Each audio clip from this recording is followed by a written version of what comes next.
সবাইকে স্বাগত। দীপ্ত সংবাদের সাথে রয়েছে দোলা ডলরেস। শুরুতেই জানাবো সংবাদ শিরোনাম। দেশে হাম ও হামের উপসর্গে আরো 12 শিশুর প্রাণ গেল।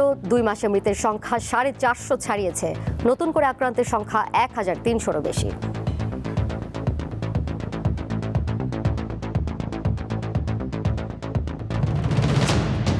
জ্বালানি খাতে সহযোগিতার লক্ষ্যে বাংলাদেশ ও যুক্তরাষ্ট্রের মধ্যে সমঝোতা স্মারক সই।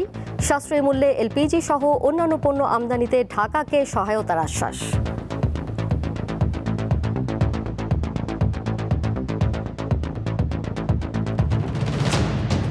ভারতের পশ্চিমবঙ্গ ও আসামে মুসলমান নির্যাতনের অভিযোগে ঢাকা ও চট্টগ্রামে বিক্ষোভ সমাবেশ।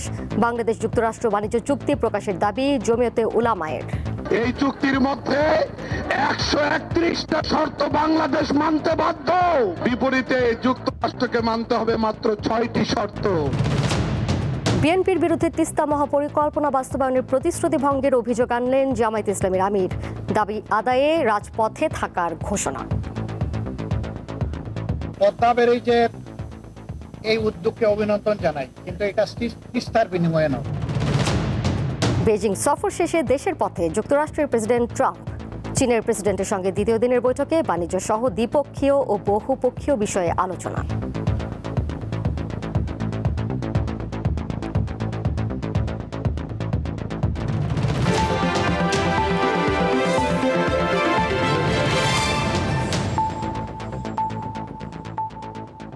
শুনছিলেন শিরোনাম, এবারে চলে যাচ্ছি পুরো খবরে।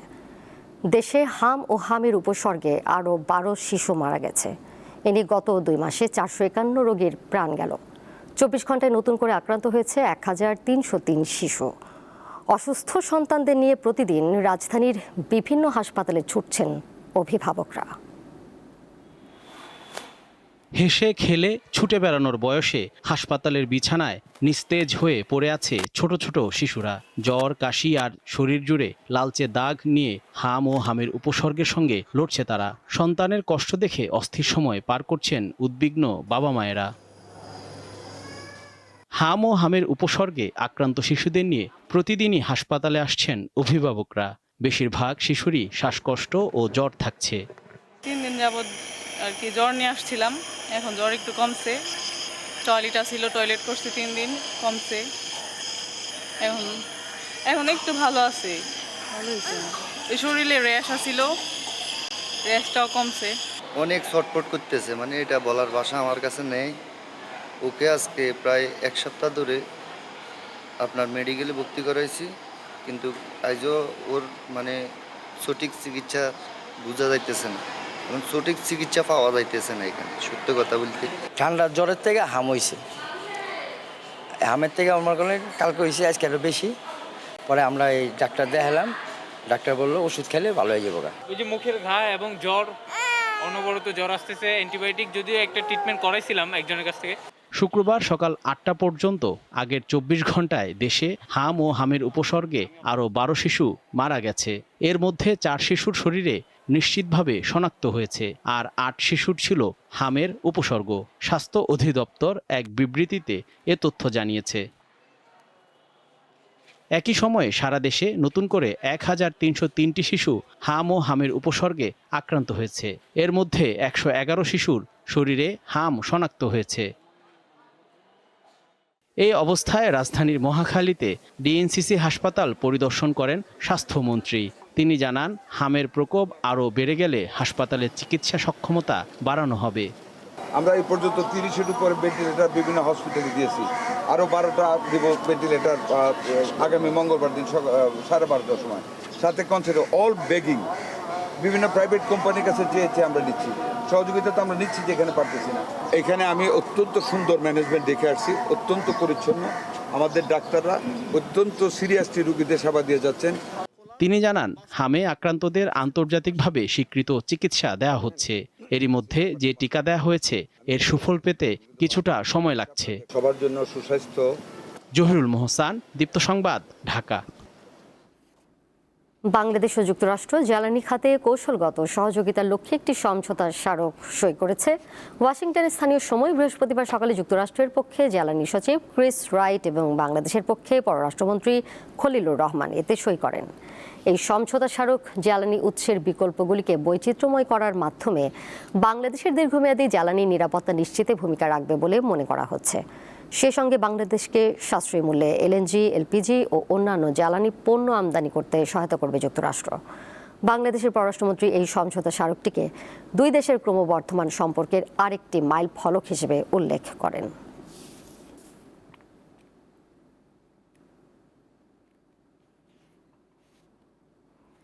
ভারতের পশ্চিমবঙ্গ ও আসামে মুসলমান নির্যাতনের অভিযোগে আজ জুমার নামাজের পর ঢাকা ও চট্টগ্রামে বিক্ষোভ সমাবেশ হয়েছে।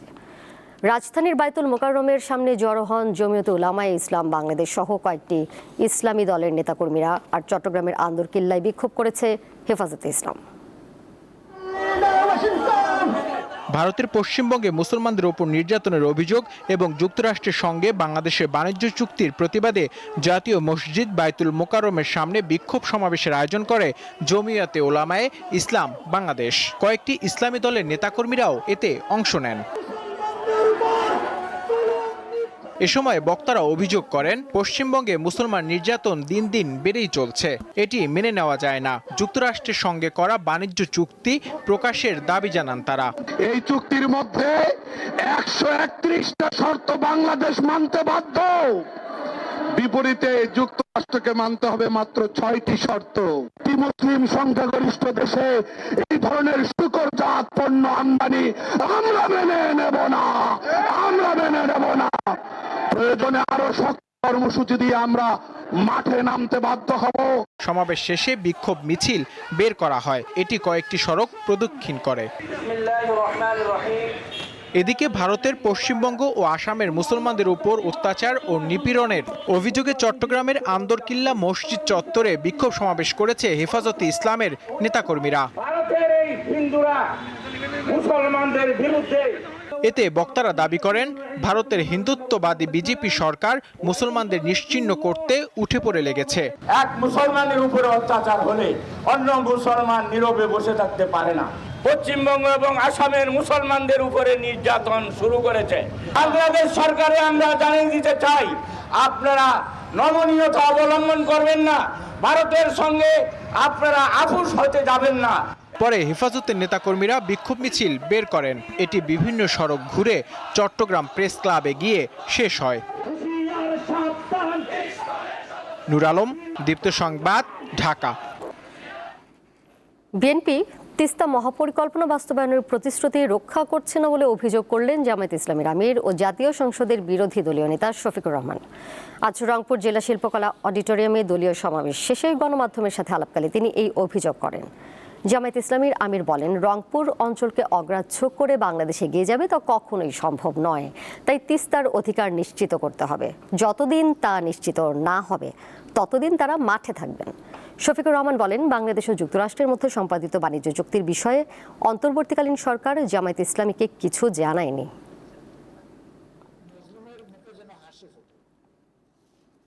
এখনো আমি অত্যন্ত দায়িত্ব নিয়ে বলছি, তৎকালীন সরকারের পক্ষ থেকে কোনো একজন মানুষ এই বিষয় নিয়ে আমাদের সাথে একটা শব্দ উচ্চারণ। পদ্মা ব্যারেজের এই উদ্যোগকে অভিনন্দন জানাই, কিন্তু এটা তিস্তার বিনিময়ে নয়। এখন যারা সরকারে আছেন তারা একটা বিশাল আন্দোলন করেছেন নির্বাচনের আগে আগে। আপনাদের এই এলাকার একজন মন্ত্রী, তার নেতৃত্বে এই আন্দোলন হয়েছে। এমনকি এখন যিনি প্রধানমন্ত্রী তিনিও কিন্তু ভার্চুয়ালি সেই মিটিংয়ে নিজেকে সংযুক্ত করে কথা বলেছেন। এত বড় একটা এলাকাকে অবহেলা অগ্রাহ্য করে বাংলাদেশ এগিয়ে যাবে এটা কল্পনা করা যায়। এবার কোরবানির পশু প্রসঙ্গ। কোরবানির সামনে রেখে কিছু মানুষ স্টেরয়েড ইনজেকশন দিয়ে অবৈধ ও ঝুঁকিপূর্ণ প্রক্রিয়ায় গরু মোটা তাজা করেন, এমন অভিযোগ পুরনো। এ ধরনের পশুর মাংস জনস্বাস্থ্যের জন্য খুবই ক্ষতিকর। তবে অস্বাস্থ্যকর ও বিপজ্জনক পশু চেনার উপায় আছে বলে জানালেন চিকিৎসকরা। সামনে কুরবানির ঈদ, এই ঈদকে সামনে রেখে কিছু খামারি দেখা যায় কৃত্রিম উপায়ে মোটা তাজা করে গরু বাজারে আনেন। আমরা আজকে জানার চেষ্টা করব কিভাবে একটি কৃত্রিম উপায়ে মোটা তাজা করা গরু চেনা যায়। দেখবেন গোস ওড়ার চলে ঠেলিয়ে উঠছে গাছ দিয়া, ওইটাই বুঝবেন, ওইটা ট্যাবলেট খাওয়ান দিয়া টাইম। কোনো নাই, ও গরুটার চামড়া ধরে টান দিলে ওটা যদি ধীরে ধীরে মিশে চামড়াটা, তাহলে মনে করা যাবে যে ওইটা কোনো ইঞ্জেকশন দেওয়া বা ভেজাল কোনো খাবার খাওয়ানো। আর যদি তৎক্ষণাৎ মিশে যায় তাহলে ওটা ভেজাল মুক্ত। দুইজন অভিজ্ঞ গরু ব্যবসায়ীর সঙ্গে কথা বলে জানতে পারলাম তারা কিভাবে কৃত্রিম উপায়ে মোটা তাজা করা গরু শনাক্ত করেন। এবার একজন পশু চিকিৎসকের কাছে জানতে চাইব কিভাবে একটি কৃত্রিম উপায়ে মোটা তাজা করা গরু শনাক্ত করেন।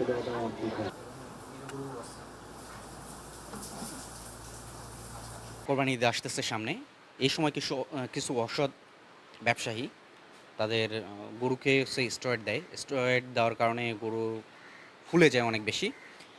এই ক্ষেত্রে দেখবেন যে মাসেলসগুলো অনেক বেশি ফুলে থাকে। এই ক্ষেত্রে আমরা যখন চাপ দিব, চাপ দেওয়ার কারণে ফুলে যাবে, থলথলে হয়ে থাকবে। আমরা চাপ দিলে এটা অনেকটা দেবে যাবে, কিন্তু নর্মাল গরুর ক্ষেত্রে দ্রুত ব্যাক করবে, কিন্তু স্টেরয়েড দেওয়ার গরুর ক্ষেত্রে এটা সহজে ব্যাক করবে না। এদের যে অ্যাক্টিভিটিগুলো অনেক পরিমাণ কম থাকবে। এই যে কান নড়াচ্ছে, লেজ নড়াচ্ছে, মাছি তাড়াচ্ছে, এই জিনিসগুলো তারা করবে না। আবার নাকের দিকে দেখবেন, নাকটা ভেজা থাকে নর্মাল গরুর ক্ষেত্রে, কিন্তু স্টেরয়েড দেওয়া গরুর ক্ষেত্রে নাকের এই যে ওপরের অংশটা এটা শুকনা হয়ে থাকে। এদের যে নর্মাল প্রস্রাবের ক্ষেত্রে প্রস্রাব জেনারেলি স্টেরয়েড দেওয়া গরু 1 থেকে 2 বার দিনে করে, কিন্তু নর্মালি এরা 3 থেকে 5 বার 6 বার পর্যন্ত নর্মালি করে থাকে, কিন্তু স্টেরয়েড দেওয়া গরুর ক্ষেত্রে আমরা পাচ্ছি মাত্র 1 থেকে 2 বার। যদি এসব বিষয় মাথায় রেখে গরুটি কিনেন তাহলে আপনার কাঙ্ক্ষিত গরুটি যা প্রাকৃতিক উপায়ে লালন পালন করে বড় করা হয়েছে ঠিক ওই গরুটি কিনতে পারবেন। আলোয়ান খান, দীপ্ত সংবাদ, ঢাকা। কোরবানির ঈদ উপলক্ষে বাগেরহাটে প্রস্তুত করা হয়েছে 1200 কেজি ওজনের লাল বাদশা। বিশাল আকৃতির গরুটি দেখতে প্রতিদিনই খামারির বাড়িতে আসছেন ক্রেতারা। দাম চাওয়া হচ্ছে 10 লাখ টাকা, সঙ্গে বিনামূল্যে দেওয়া হবে একটি ছাগল। শান্ত স্বভাবের এই গরুর ওজন 1200 কেজি। নাম রাখা হয়েছে লাল বাদশা। গরুটি গোয়াল থেকে বের করতে প্রয়োজন হয় 3 থেকে 4 জন। ব্রাহ্মা জাতের লাল বাদশাকে 4 বছর লালন পালন করছেন খামারি মোশাররফ শেখ। গরুর সাথে বিশেষ আকর্ষণ হিসেবে ক্রেতাকে বিনামূল্যে দেয়া হবে প্রায় 30 কেজি ওজনের একটি ছাগল। গরুটার নাম রাখিছি আমি লাল বাদশা। বড় একটা ছাগল আছে সোহেলি, ওরে ফ্রি দিয়ে দেবো। চা দাম চলে 10 লাখ। তিনি আরো জানান, খৈল ভুসির পাশাপাশি প্রাকৃতিক খাবার দিয়ে বড় করা হয়েছে লাল বাদশাকে। খোল ভুসি দিয়ে 12 কেজি বরাদ্দ খাওয়ানো পড়ে, আর সারাদিন ঘাসের পরে রাত্রে কুটো, এই দিয়ে ওরে প্রাকৃতিক খাবার দিয়ে ওরা লালন পালন করা। বাগেরহাটের সদর উপজেলার বিরুইপাড়া ইউনিয়নের বাগদিয়া গ্রামের বিশাল আকৃতির গরুটি ঘিরে এলাকায় ব্যাপক আগ্রহ তৈরি হয়েছে। আমি এর থেকে বড় গরু বাগেরহাটে দেখি নাই। এই গরুটা দেখার জন্য বাইরে থেকে অনেক মানুষজন আসতেছে। হাটে ওঠানোর আগেই বাড়ি থেকে বিক্রি হয়ে যাবে। এবছর জেলায় 84,967টি গবাদি পশু প্রস্তুত করা হয়েছে। বিপরীতে কোরবানির পশুর চাহিদা রয়েছে 77,889টি। সাদিয়া চৌধুরী, দীপ্ত, বার্তা কক্ষ। আন্তর্জাতিক প্রসঙ্গ। 2 দিনের চীন সফর শেষে দেশের পথে রয়েছেন যুক্তরাষ্ট্রের প্রেসিডেন্ট ডোনাল্ড ট্রাম্প। যাওয়ার আগে দ্বিতীয় দিনও চীনের প্রেসিডেন্ট শি জিনপিং এর সাথে বৈঠক করেন তিনি। চীনের রাষ্ট্রীয় সংবাদ মাধ্যম সিনহুয়ার খবরে বলা হয়েছে, সফরকে খুবই সফল ও চিরস্মরণীয় হিসেবে বর্ণনা করেছেন ট্রাম্প। অন্যদিকে শি জিনপিং এই সফরকে ঐতিহাসিক মাইল ফলক হিসেবে উল্লেখ করেছেন। চলমান ইরান যুদ্ধ, তাইওয়ান ইস্যু, দ্বিপক্ষীয় বাণিজ্য, জ্বালানি সংকট সহ বিভিন্ন বিষয় নিয়েও আলাপ করেছেন দুই নেতা। তবে কোনো বাণিজ্যিক চুক্তি স্বাক্ষর হয়নি দুই দেশের মধ্যে। ইরান যুদ্ধ বন্ধে দুই দেশের প্রতি আহ্বান জানিয়েছেন শি জিনপিং।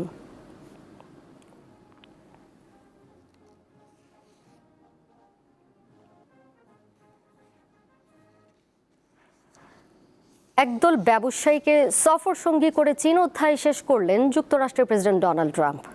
এই সফরের অন্যতম উদ্দেশ্য হল তার দেশের ব্যবসায়িক প্রতিষ্ঠানগুলোর জন্য চীনের বাজার উন্মুক্ত করা। 2017 সালে ট্রাম্পের প্রথম মেয়াদে বেজিং সফরের সময় কর্পোরেট নেতাদের একটি প্রতিনিধি দল তার সফর সঙ্গী ছিল। বাংলায় একটি ছড়া রয়েছে, খোকা যাবে শ্বশুর বাড়ি, সঙ্গে যাবে কে? ঘরে আছে হুলো বিড়াল, কোমর বেঁধেছে। যুক্তরাষ্ট্রের প্রেসিডেন্ট ডোনাল্ড ট্রাম্পের সদ্য সমাপ্ত বহুল আলোচিত চীন সফরে হুলো বিড়ালের মধ্যে বেশিরভাগই বিশ্বের অন্যতম শীর্ষ ধনকুবের। নামগুলি বলি এবারে। সেমিকন্ডাক্টর কোম্পানি এনভিডিয়ার জেনসেন হুয়াং, অ্যাপলের টিম কুক, টেসলা ও স্পেস এক্সের ইলন মাস্ক, ব্ল্যাক রকের ল্যারি ফিঙ্ক। আছেন Meta, Visa, JP Morgan, Boeing, Cargill সহ আরও কয়েকটি প্রতিষ্ঠানের শীর্ষ নির্বাহীরা। প্রযুক্তি, সামাজিক যোগাযোগ মাধ্যম, ভোক্তা পণ্য, চিপ শিল্প ও উৎপাদন খাতে মার্কিন ব্যবসার প্রতিনিধিত্ব করছেন তারা। জেনসেন হুয়াংয়ের এনভিডিয়ার উন্নত চিপ, কৃত্রিম বুদ্ধিমত্তা বা এআই খাতের প্রাণ। বর্তমানে যুক্তরাষ্ট্র চীনের প্রতিযোগিতার কেন্দ্রবিন্দুতে আছে এই চিপ। চীনের কাছে এই চিপ রপ্তানি সীমিত করেছে যুক্তরাষ্ট্র। ফলে চীন নিজেই এই প্রযুক্তি বিকাশের চেষ্টা করছে। অনেকটা সফল হয়েছে তারা। ট্রাম্পের সাথে আরও আছেন মেটার প্রেসিডেন্ট ও vice chairman Dina Powell McCormick, বোয়িংয়ের প্রেসিডেন্ট ও প্রধান নির্বাহী কেলি আর্টবার্গ, ভিসার প্রধান নির্বাহী রায়ান ম্যাকইনার্নি, ব্ল্যাকস্টোনের প্রধান নির্বাহী স্টিফেন শোয়ার্জম্যান, কার্গিলের প্রধান নির্বাহী ও চেয়ারম্যান ব্রায়ান সাইক্স, সিটির প্রধান নির্বাহী জেন ফ্রেজার, কোহেরেন্টের প্রধান নির্বাহী জিম অ্যান্ডারসন, জিই অ্যারোস্পেসের প্রধান নির্বাহী হেনরি লরেন্স কাল্প, গোল্ডম্যান সাকসের প্রধান নির্বাহী ডেভিড সলোমন, ইলুমিনার প্রধান নির্বাহী জ্যাকব থেইসেন এবং মাস্টার কার্ডের প্রেসিডেন্ট মাইকেল মিবাক। 2017 সালে প্রথম মেয়াদে বেইজিং সফরের সময় ব্যবসায়ী নেতাদের একটি প্রতিনিধি দল সফর সঙ্গী ছিল। সে সময় দুই দেশের কোম্পানিগুলোর মধ্যে 250 বিলিয়ন বা 25,000 কোটি ডলারের বেশি বাণিজ্য ও বিনিয়োগ চুক্তি সই হয়েছিল। সাইফুর রহমান শিশির, দীপ্ত, বার্তাকক্ষ। জানিয়ে দেব নিত্য পণ্যের বাজার পরিস্থিতি। বৃষ্টি আর আসন্ন ঈদুল আজহার প্রভাব পড়তে শুরু করেছে রাজধানীর বাজারে। বেড়েছে সবজি, পেঁয়াজ, আদা, রসুন ও কাঁচা মরিচের দাম। মাছের বাজারেও ক্রেতাদের স্বস্তি নেই। বৃষ্টির প্রভাব পড়েছে রাজধানীর বাজারে। প্রায় সব ধরনের সবজির দাম বেড়ে বিক্রি হচ্ছে 80 টাকার উপরে। বাজার ঘুরে দেখা গেছে বরবটি 100 টাকা, বেগুন 80 থেকে 100 টাকা, কাকরোল 80, চিচিঙ্গা 80 ও করলা বিক্রি হচ্ছে 80 টাকায়। সাধ্যের মধ্যে থাকা পেঁপের দামও ছাড়িয়েছে প্রতি কেজি 100 টাকা। অনেক ধরনের সবজি কিনেছি, তো সবগুলোর দাম 70 থেকে 80 টাকা এরকম, বা 100 টাকারও আছে বেশ কয়েকটা। এই সময়টাতে আসলে সবজির দাম একটু কম হওয়ার দরকার ছিল, কিন্তু আসলে কম না, অনেক বেশি মনে হচ্ছে। 500 জন মরিচের ক্ষেত থেকে 200 জন ডুবে গেছে, নষ্ট হয়ে গেছে, পানির নিচে যায়। এখানে আমদানি কম, দাম বেড়ে গেছে। 1 কেজি 20 টাকা বাড়ছে, আগে 80 টাকা 60 টাকা ছিল, এখন 100 120। এছাড়া ঈদ সামনে বাড়তে শুরু করেছে পেঁয়াজ, আদা ও রসুনের দাম। প্রতি কেজি পেঁয়াজ 10 টাকা বেড়ে 45 থেকে 50 টাকায় বিক্রি হচ্ছে। পেঁয়াজ কালকে কিনছে 40 টাকা করে, আজকে 45 টাকা। 45, 50, 60 চলে। যার থেকে নিয়ে পড়তেছে, আজকে কেজিতে 5 টাকা পড়ছে। আজকে একটু দাম বেশি, মানে বাজারে সবটা জিনিসের, পেঁয়াজ, রসুন, আদা সবকিছুর একটু দাম বেশি। পেঁয়াজের দাম 50 টাকা, রসুন 100 টাকা, আদা এখন একটু দাম বাড়ছে। আগে বেচতাম 180 টাকা কেরালাটা, আর দেশিরা 200 টাকা বেচতাম, এখন 200 টাকায় বেশি। চাষের মাছও রয়েছে সাধারণ মানুষের নাগালের বাইরে। গত 1-1.5 মাসে একটু বেশি যাচ্ছে বাজার, একটু মাছের বাজার একটু চড়া মনে হচ্ছে। অন্য কোনো মাছ কিন্তু সব মাছই, তেলাপিয়া 220 টাকা করে। এই যে আপনার রবিবারে বাজার করেছি 180 টাকা করে। পাঙ্গাস আগে ছিল 180 থেকে 200 করে, এখন বিক্রি করছে 220 করে। কোনো দামাদামি হবে না। এটা 15,000 টাকা আইতো, এটা আউন লাগে ওখানে 20,000 টাকার উপরে খরচই আছে। এরপরে ধরেন বর্তমানে সিজন নাই, এটা বর্ষাকালের সিজন, মাছটা সারে ওখানে বর্ষাকাল হবে আইতে আছে, মাছও শেষ হয়ে যাইতে আছে। সব ধরনের মশলার দাম রয়েছে ঊর্ধ্বমুখী, তবে এ নিয়ে ক্রেতা ও বিক্রেতাদের মধ্যে রয়েছে ভিন্ন মত। দাম তো আগের থেকে প্রতি কেজিতে 20-50 টাকা করে বেশি। বিশেষ করে কোরবানিতে মশলার চাহিদা বেশি থাকে, এলাচি, দারচিনি, লং, গোলমরিচ এগুলোর চাহিদা বেশি, তো দামটা স্থিতিশীল আছে। যে মশলা আপনার খালি এলাচির দামটাই বেশি। সয়াবিন তেলের সরবরাহ কম থাকার কথা জানিয়েছে সংশ্লিষ্টরা। আলোয়ান খান, দীপ্ত সংবাদ, ঢাকা।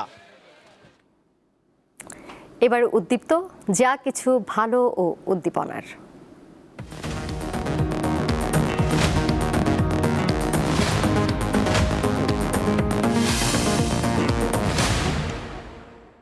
রাজশাহী বিশ্ববিদ্যালয়ে আছে দেশের অন্যতম প্রাণীবিদ্যা জাদুঘর, যা বিলুপ্তপ্রায় প্রাণী ও জীবাশ্মের এক সমৃদ্ধ সংগ্রহশালা। 50 বছরেরও বেশি সময় ধরে শিক্ষা ও গবেষণায় গুরুত্বপূর্ণ অবদান রাখছে এই জাদুঘর। আলমারিতে সাজানো সারি সারি হাজারো নমুনা যেন তুলে ধরছে পৃথিবীর প্রাণী বৈচিত্র্যের বিস্ময়কর ইতিহাস। রাজশাহী বিশ্ববিদ্যালয়ের প্রাণীবিদ্যা বিভাগে গড়ে উঠেছে বিলুপ্তপ্রায় প্রাণী ও জীবাশ্মের এই অনন্য সংগ্রহশালা। বিশ্ববিদ্যালয়ের স্যার জগদীশ চন্দ্র বসু একাডেমি ভবনের 2য় তলায় প্রাণীবিদ্যা বিভাগে অবস্থিত জাদুঘরটি। 1972 সালে প্রাণীবিদ্যা বিভাগের শিক্ষক মুস্তাফিজুর রহমানের উদ্যোগে জাদুঘরটি প্রতিষ্ঠিত হয়। তার মৃত্যুর পর এটির নাম রাখা হয় অধ্যাপক মুস্তাফিজুর রহমান মেমোরিয়াল মিউজিয়াম। সংগ্রহশালা জুড়ে রয়েছে প্রায় 1,500 প্রজাতির প্রাণী, যার সংখ্যা 7,500-এরও বেশি। এখানে দেখা মিলবে দুর্লভ ফসিল, বনরুই, সজারু, উদ্ভিডাল, বিভিন্ন প্রজাতির সাপ, পাখি ও স্তন্যপায়ী প্রাণীর সংরক্ষিত নমুনা। কোনোটি শুকনো অবস্থায় সংরক্ষিত, আবার কোনোটি ফরমালিনে রাখা হয়েছে। কাচের জার ও বাক্সে সাজানো এসব নমুনা গবেষণার জন্য অত্যন্ত মূল্যবান। ছোট কীটপতঙ্গ থেকে শুরু করে বড় স্তন্যপায়ী প্রাণী, প্রায় সব পর্বের প্রাণীর উপস্থিতি এই জাদুঘরকে করেছে সমৃদ্ধ। শুধু দেশ থেকে নয়, বিদেশ থেকেও সংগ্রহ করা হয়েছে অনেক দুর্লভ নমুনা। প্রাণীগুলো আসলে আমাদের সাথে কিভাবে কানেক্টেড বা কিভাবে আমাদের সাথে আমরা তাদের সাথে ইন্টারঅ্যাক্ট করতে পারি, সেই বিষয়গুলো আমরা এই মিউজিয়ামের মাধ্যমে জানতে পারি। এখানে অনেক প্রাণীবিদ আছে, এগুলো তারা সম্পর্কে গবেষণা করে। আমাদের বড় ভাইরা যারা আছে তারা বাইরে যাওয়ার জন্য গবেষণা করে। আমাদের কারিকুলামে যে সকল প্রাণীগুলো রয়েছে আমরা চাইলেই মিউজিয়ামে এসে সেগুলো সচক্ষে দেখতে পারি, সেগুলো সম্পর্কে গবেষণা করে পড়াশোনা করতে পারি। সংশ্লিষ্টরা জানান, প্রতি বছরই নতুন নতুন সংগ্রহ যুক্ত হচ্ছে। মিউজিয়ামটি শিক্ষা সহায়ক, শিক্ষার্থীরা এখানে হাতে কলমে শিখতে পারছে। আমাদের এই মিউজিয়ামে রেয়ার কিছু ফসিল সংগ্রহ করা আছে এবং সেটা আমরা ডিসপ্লে করি না, কিন্তু আমরা সেটার সংরক্ষণ করে রেখেছি। যখন প্রয়োজন হয় তখন আমাদের সেগুলো ডিসপ্লে করা হয়। এই ফসিলটাও কিন্তু প্রাণী জগতের বা প্রাণী শিক্ষার জন্য অতীব গুরুত্বপূর্ণ জিনিস। এটা খুবই শিক্ষা সহায়ক ছেলে মেয়েদের জন্য এবং আমরা তাদেরকে খুব হাতে কলমে একদম খুব কাছে থেকে ভিজুয়ালি দেখানোর চেষ্টা করি, হ্যান্ড টু হ্যান্ড বা আই টু আই। প্রাণীবিদ্যা বিভাগের এই জাদুঘরটি রবি থেকে বৃহস্পতিবার সকাল 8টা থেকে বেলা 3টা পর্যন্ত খোলা থাকে। জাদুঘরটি সবার জন্য উন্মুক্ত। আফরিদ হাসান, দীপ্ত, বার্তাকক্ষ। 700 অ্যাথলিটের উপস্থিতিতে আজ রাজধানীতে শুরু হলো দেশের প্রথম প্যারা sports carnival. Gulshan youth club মাঠে জমকালো এই আয়োজনের উদ্বোধন করেন যুব ও ক্রীড়া প্রতিমন্ত্রী আমিনুল হক। 1.5 মাসের এই উৎসবে 1000-এরও বেশি শারীরিক প্রতিবন্ধী খেলোয়াড় অংশ নেবেন। ক্রীড়া অঙ্গনে এরকম দৃশ্য একেবারেই বিরল। নিজেদের সুপ্ত প্রতিভা ফুটিয়ে তুলছেন প্যারা অ্যাথলেটরা। পারিপার্শ্বিকতাকে পেছনে ফেলে বিভিন্ন ইভেন্টে জিতে নিচ্ছেন পদক, দেশের জন্য বয়ে আনছেন সম্মান। কেউ পা হারিয়েছেন, কেউ বা হাত, হুইল চেয়ারেই জীবন কাটে তাদের। শরীরের প্রতিবন্ধকতা জয় করে শুক্রবার সবাই এসেছিলেন জীবনে জয়গান গাইতে। কষ্ট তো সবার মাঝখানে থাকে, কিন্তু কষ্ট মাঝখানে অনেক ভালো লাগতেছে আজকের এই অনুষ্ঠানে আয়সা। বাংলাদেশ ক্রিকেট বোর্ড এবং প্যারা অলিম্পিক কমিটিকে ধন্যবাদ জানাই। এরকম একটা কার্নিভাল আমাদের ডিসেবল পার্সন যারা আছে সারা বাংলাদেশ থেকে প্রায় 1000-এরও বেশি তাদেরকে নিয়ে আমাদের এই অনুষ্ঠানটা করার জন্য। দিন শেষে পারছি, রয়ে গেছি এখনো, আর ইনশাল্লাহ শেষ পর্যন্ত থাকতে পারবো, ভালো কিছু হবে। সীমাবদ্ধতা এখানে কোনো বিষয় নয়, বরং তাদের যে সক্ষমতা আছে সেই সক্ষমতাটুকুকে আমরা সামনে তুলে এনে তাদেরকে তৈরি করে এই দেশের সুনাম অর্জনে তাদেরকেও আমরা একটি জায়গায় নিয়ে যেতে পারি। প্রোগ্রাম করতে চাই, এটা যেন সরকারিভাবে হোক আর স্পন্সরের মাধ্যমে হোক বা ডোনেশনের মাধ্যমে হোক, এইগুলি যেন করে। কারণ আমরা ওই টাকাগুলিকে চাই যে আমাদের যেই ডিপোজিট মানি আছে ওইগুলির মাধ্যমে আমরা চাই যে এইখানে এই ক্রীড়াবিদদের কাজে লাগাতে, ক্রীড়াবিদদের প্রশিক্ষণের কাজে লাগাতে। বিসিবি ও ন্যাশনাল প্যারালিম্পিক কমিটির যৌথ আয়োজনে এবার দেশে প্রথমবারের মতো বৃহৎ আকারে প্যারা স্পোর্টস কার্নিভালের আয়োজন করা হয়। গুলশানে ইউথ ক্লাব মাঠে প্রধান অতিথি যুব ও ক্রীড়া প্রতিমন্ত্রী। প্যারা অলিম্পিক থেকে গোল্ড মেডেল থেকে শুরু করে অনেক পদক নিয়ে এসছে আমাদের জন্য, যেটা আমরা সুস্থভাবে বেড়ে ওঠা মানুষগুলো কিন্তু সেই অলিম্পিকের মতো সেই জায়গায় এখন পর্যন্ত পদক পায় না। এশিয়ান গেমস রয়েছে, আপনারা সেখানে পদক নিয়ে আসলে, যারা নতুন কেউ যদি পদক নিয়ে আসেন, আপনাদের জন্য ক্রিয়া ভাতা অপেক্ষা করছে ইনশাআল্লাহ। প্যারা স্পোর্টস কার্নিভালের মাধ্যমে প্রতিবন্ধী ব্যক্তিদের নতুন দুয়ার উন্মোচিত হয়েছে। ট্যালেন্ট হান্টের এই কার্যক্রমের মাধ্যমে বিশ্ব দরবারে নিজেদের তারা মেলে ধরতে পারবেন, এমনটাই আশা আয়োজকদের। প্রবল ইচ্ছাশক্তির কাছে যে কোনো বাধাই তুচ্ছ। শারীরিক অক্ষমতা থাকা সত্ত্বেও এই খেলোয়াড়দের ঘরের চার দেয়ালে আটকে রাখতে পারেনি কেউ। প্রতিবন্ধকতাকে পেছনে ফেলে তারা এগিয়ে চলছেন স্বপ্ন ছোঁয়ার পথে। মোহাম্মদ হাসিব, দীপ্ত স্পোর্টস, গুলশান ইউথ ক্লাব মাঠ, ঢাকা। এর সাথে শেষ করব দীপ্ত সংবাদ। যাবার আগে শিরোনামগুলো জানিয়ে দেব আরও একবার। দেশে হাম ও হামের উপসর্গে আরও 12 শিশুর প্রাণ গেল। 2 মাসে মৃতের সংখ্যা 450 ছাড়িয়েছে। নতুন করে আক্রান্তের সংখ্যা 1300-রও বেশি।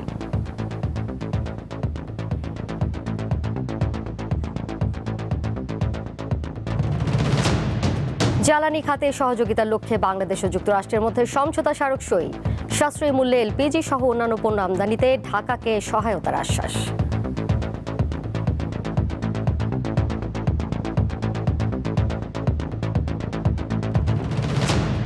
ভারতের পশ্চিমবঙ্গ ও আসামে মুসলমান নির্যাতনের অভিযোগে ঢাকা ও চট্টগ্রামে বিক্ষোভ সমাবেশ। বাংলাদেশ যুক্তরাষ্ট্র বাণিজ্য চুক্তি প্রকাশের দাবি জমিয়তে উলামায়ের। এই চুক্তির মধ্যে 131টা শর্ত বাংলাদেশ মানতে বাধ্য, বিপরীতে যুক্তরাষ্ট্রকে মানতে হবে মাত্র 6টি শর্ত। বিএনপির বিরুদ্ধে তিস্তা মহাপরিকল্পনা বাস্তবায়নের প্রতিশ্রুতি ভঙ্গের অভিযোগ আনলেন জামায়াতে ইসলামীর আমির। দাবি আদায়ে রাজপথে থাকার ঘোষণা। পদ্মা ব্যারেজের এই উদ্যোগকে অভিনন্দন জানাই, কিন্তু এটা তিস্তার বিনিময়ে নয়। বেইজিং সফর শেষে দেশের পথে যুক্তরাষ্ট্রের প্রেসিডেন্ট ট্রাম্প। চীনের প্রেসিডেন্টের সঙ্গে দ্বিতীয় দিনের বৈঠকে বাণিজ্য সহ দ্বিপক্ষীয় ও বহুপক্ষীয় বিষয়ে আলোচনা।